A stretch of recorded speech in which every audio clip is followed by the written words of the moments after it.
বাংলার বর্তমান বেকারত্বের হার ৩.৬%। সর্বভারতীয় বেকারত্বের হার ৪.৮%। সেদিক থেকে এটা বলাই যায় বাংলা ভালোই পারফর্ম করছে, কিন্তু চিন্তার কালো মেঘ ঘনিয়ে থাকে বাংলার আন্ডার এমপ্লয়মেন্ট, অর্থাৎ শিক্ষাগত যোগ্যতার ভিত্তিতে সঠিক চাকরি না পাওয়ার পরিসংখ্যানে। এছাড়া ব্যবসার হালও খুব একটা সুখকর নয়। তাছাড়াও মানুষের মধ্যে একটা তীব্র অসন্তোষ। ও হ্যাঁ হ্যাঁ হ্যাঁ, একটু ভুল দিকে চলে গেছিলাম। বাস্তব নিয়ে বেশি কিছু জল ঘোলা করে কি লাভ। আসুন আমরা একটু হালকা করে নস্টালজিয়ায় ডুব দিয়ে আসি।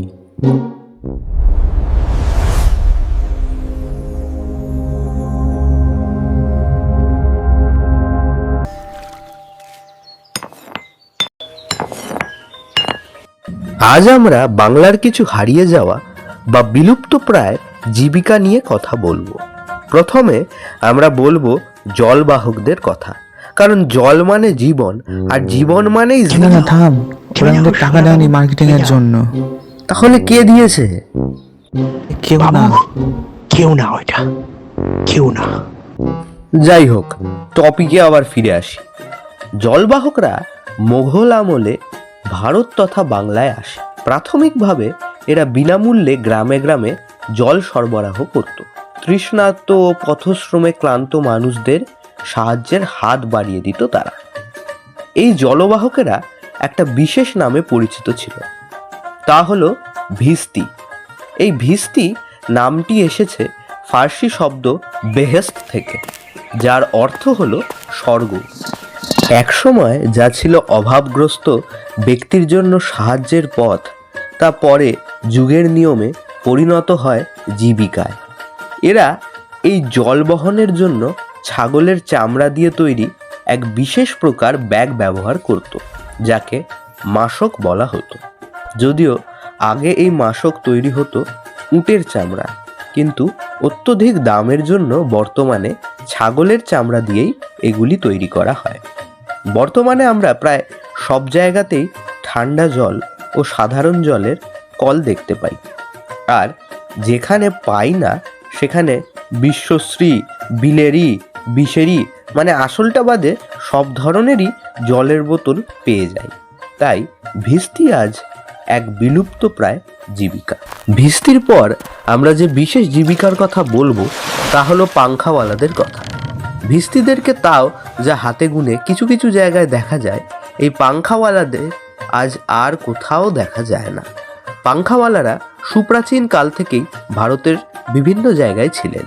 প্রথমে রাজারাজরা, তারপর বাদশাহ, নবাব হয়ে শেষ পর্যন্ত ব্রিটিশ শাসনকালে বড় লোকদের অর্থাৎ তথাকথিত এলিট ক্লাসের বাড়িতে এক বিশেষ কায়দায় তৈরি পাখা চালানোর জন্যই পাংখাওয়ালাদের রাখা হতো। পাংখাগুলোর সঙ্গে একটি কর্ড লাগানো থাকতো, যার অপর একটি মুখ লাগানো থাকতো পুলির নেটওয়ার্ক দিয়ে, যার সাথে পাখাটি টানার যন্ত্রটি লাগানো থাকতো। আর ওই যন্ত্রের চালানোর জন্য এই পাংখাওয়ালাদের দরকার পড়তো।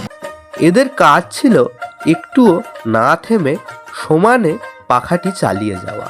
তবে এত পরিশ্রমের কাজের বদলে ভালো মাইনের তো জুটতই না, বরং জুটত অবহেলা ও নির্যাতন। সাধারণত গ্রীষ্মের মাসগুলিতে এদের অক্লান্ত পরিশ্রম করতে হতো। বর্তমানে আর এদের দেখা যায় না, কিন্তু খুব মাঝে মাঝে হলেও সাইকেলে বা দু পায়ে হেঁটে পাড়ায় পাড়ায় টুংটাং করতে করতে দেখা যায় ধনুরিদের। এখনও এরা বিলুপ্ত প্রায় হলেও একসময় এদের বাজার ছিল খুবই ভালো। শীতকালের বাংলায় এদের প্রায় সর্বত্রই দেখা যেত। এনারা ঘরে ঘরে নরম কাঁথা, উষ্ণ তোষক এবং আরামদায়ক বালিশের নরম ছোঁয়া নিয়ে আসতেন। এই ধনুরিরা অনেকটা বিদেশি বাদ্যযন্ত্র হার্পের মতো একতারের একটি বস্তু বাজাতে বাজাতে রাস্তা দিয়ে গেলেই বোঝা যেত এনারা এসেছেন।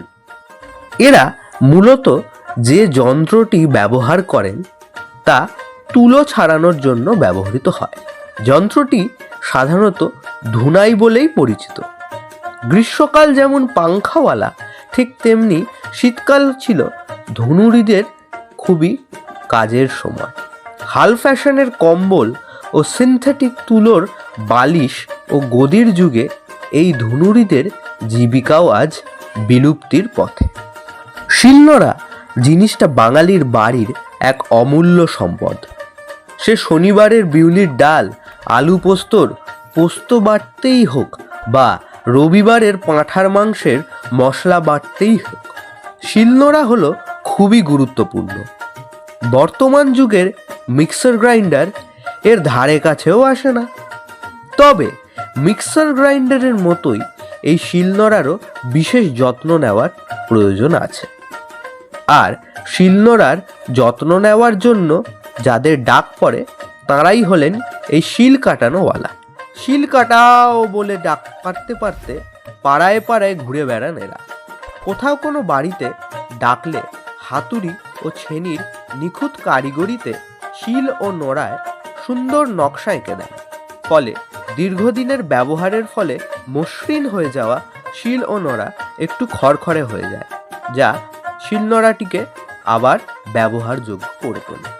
তবে অন্যান্য জীবিকাগুলির মতো এই জীবিকাটিও আজ বাংলায় বিলুপ্তির পথে হাঁটা দিয়েছে।